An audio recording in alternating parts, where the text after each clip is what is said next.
Hey everyone, we got a new horse in for training. So this is Sparrow. Sparrow, you can see, is a little bit of a mix of a couple things.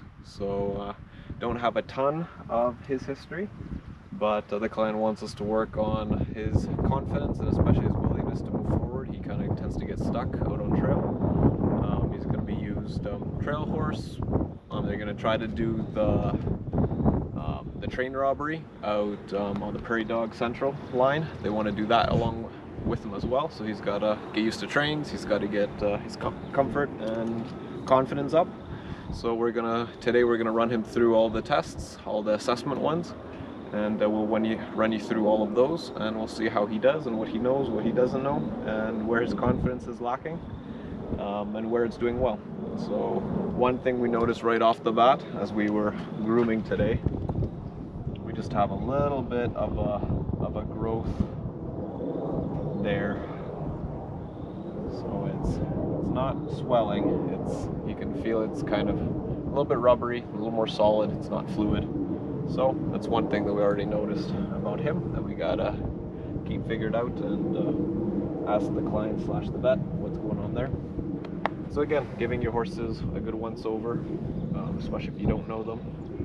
Just looking for all that stuff. Feet will be getting done soon, and but today we'll just work with the groundwork and get the saddle on after, and then see what he knows. Kind of funny, he's got a bit of a short tail.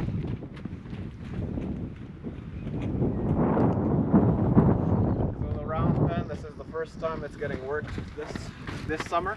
We'll probably have a little bit of harrowing to do, a little bit of leveling to do as well, but it's nice and soft right now. So if you notice how he's kind of rushing, he's kind of racing me a little bit. He's not right on the outside, he's not right on the inside. And you can see like he's moving on the ground is looking for his footing. And you see if I would take off, if I would stop walking with him, he's probably going to stop on us.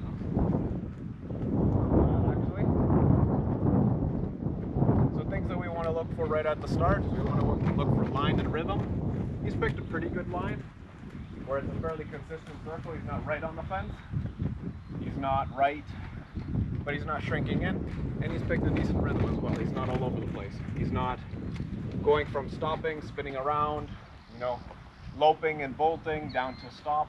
So we want to see a rhythm start to form. So we want to assume that they know nothing, and we want him to prove to us that, hey, I can kind of figure this all out. So you see there's a little bit of that hesitation that the client was talking about. That was just a little bit of ground that's a little bit uneven. Looks a little bit different, so you change directions. You see those ears, how much he's picking up his feet. He's going for it, but it's not super confident. He's doing it, but there's a bit of tension that he's holding with it. So we're just going to go looking for little bits of that throughout the session. You see we haven't had much of a lick and chew. We've got that inner ear on us, which is nice.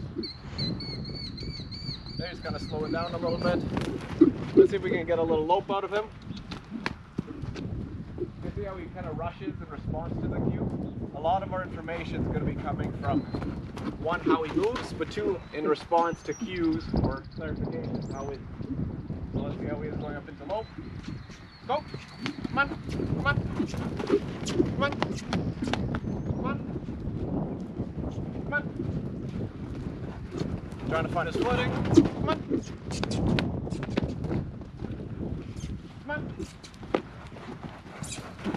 Come on! Come on! Come on!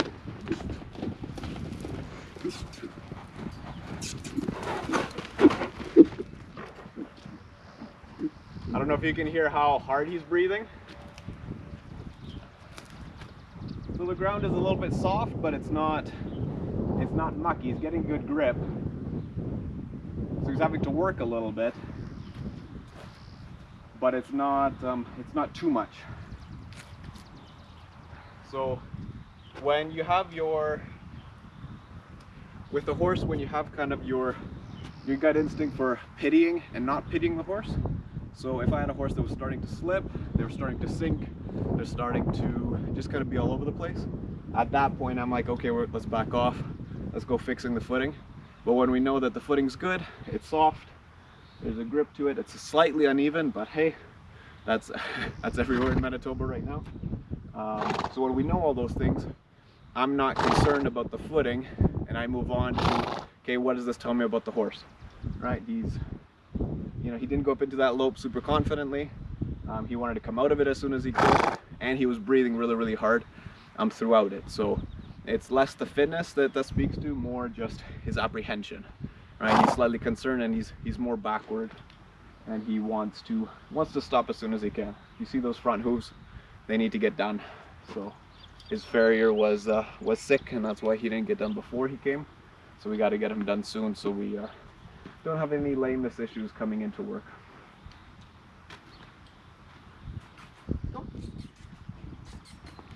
Another thing to look for is, how does he leave? So when you send him out,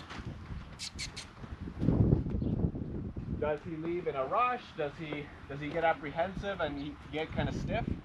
So that stiffening, and that, even there, every time that he's getting slightly apprehensive, you see how that neck is up and tight? Even the stride is nice, but all of it's uptight.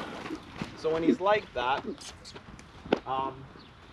his brain is more going to, I want to be comfortable, I want to relax. So if we take the pressure off of him here, he's going to stop right away, and there you might see that head being down, and he's going to look for those distraction points. So horses have those coping mechanisms when they get uptight. For him, he wants to stop and process, and now he's probably going to the eating, to keeping the lips, keeping the face busy. So that rhythm's better. So things that we would look for, there he's starting to be on the outside a little bit more. We would look for him to be breathing better throughout, not to be slowing down when we do see him getting apprehensive. We'll ask him for lope. Let's go. Come on. Come on. Go. Go. Let's go. Come on. Let's go. Let's go. Easy. Good. Come on. Easy. We don't like that turning away from us. Okay, when I take away that pressure, I don't want his first reaction to be for the first distraction point, right? I don't want it to be Razio, the horse tied up there beside. I don't want it to be friends. I don't want it to be the birds or food.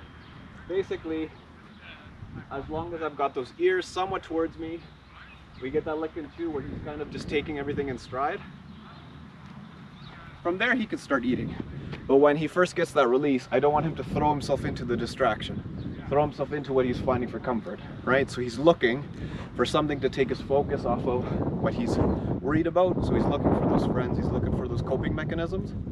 So what we want him to look for is Justin means safety, Justin means release of pressure. So if he throws himself into that distraction, it's more self-preservation. He's deciding and choosing when and where to relax. And we don't want that. We want us to be the source and the solution of that pressure. Okay, so that's where we get a horse who, when we put leg pressure on them, they give to the pressure. They don't view it as stress, they view it as a cue. And then when the leg pressure is off, they say thank you very much. I do my job. So we don't want the horse who stiffens up to everything, and then you maybe have to manhandle them getting into what you want, and then afterwards they only relax as soon as, or when you're out of the picture, out of the equation, right? Or they look for something for their source of comfort. So that's where your barn sourness comes in. That's where your pawing and all these other different coping mechanisms, these nervous twitch tics and such, that's where those start coming in and showing up. So he's already showing that he's apprehensive, he's not confident in his feet, where he's going, and he's throwing himself into what he finds comfort in. So it's okay for him to want comfort, but we want that to be us, not directly the distraction. So if I walk there to the right, I want his head to come up, I want him to start tracking me and to turn with me. I don't want him to stay there ignoring me or for him to move away as soon as I come close. We want him to see me as a leader worth following and not someone to be afraid of. So we're gonna do our last check. Not gonna ride today. Just gonna do another little test. So one thing we want to make sure of is just the way he manages stress. So when we put him into a situation that's new, that's somewhat uncomfortable, how much uncertainty does he have, and then what is his go-to. So we're just going to try double line lunging. We got a train coming in about 3-4 minutes, so we don't have much time to play with. He's heard the train, but he hasn't been this close to the train. So we're going to do something very simple. Basically, we're just going to ask him to move off, move in a circle, and we'll move that towards around his rump, and we'll see what he thinks. Go.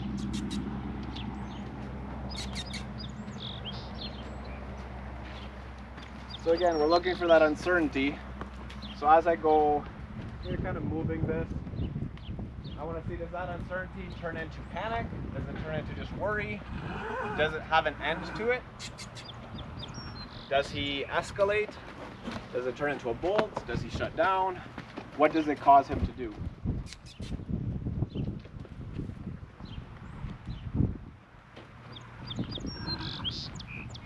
Okay, so you see, he's about to kick at it.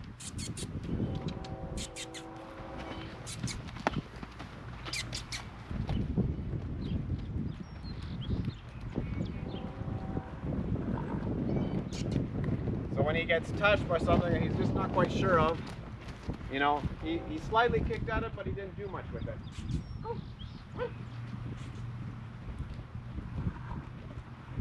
And, whoa, not bad.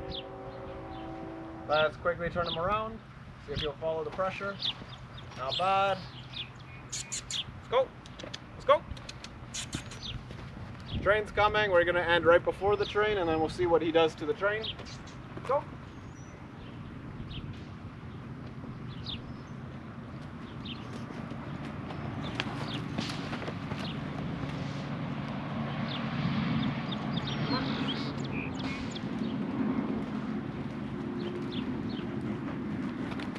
And, whoa.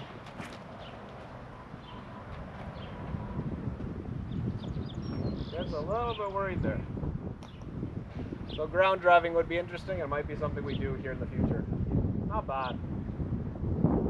Again, worry didn't turn into panic. Panic didn't turn into anything big. So that train is slowing down on us. It's stopping. It's getting on the siding. So it's not going to come past as quick as we would like. So we're just going to go look, and they've been riding him in a hackmore the last few times. We'll try a couple different bits, a couple different setups, and see what he runs best in, and we'll see why. We kind of like to check early, just with the halter, how things are going to go. So right now we're just going to check stepping up into the saddle, just make sure. We just do our checks for safety's sake. We don't assume. When you assume with the horse, that's where you tend to get hurt.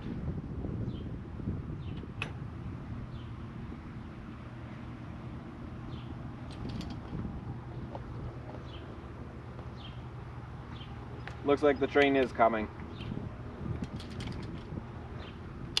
So, you know, something as simple as getting up into the saddle is a good check.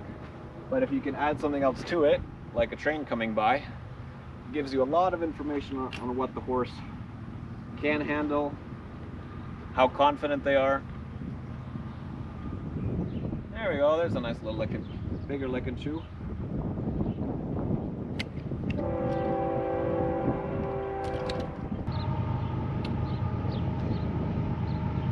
Okay, so the train is coming. Let's see what happens.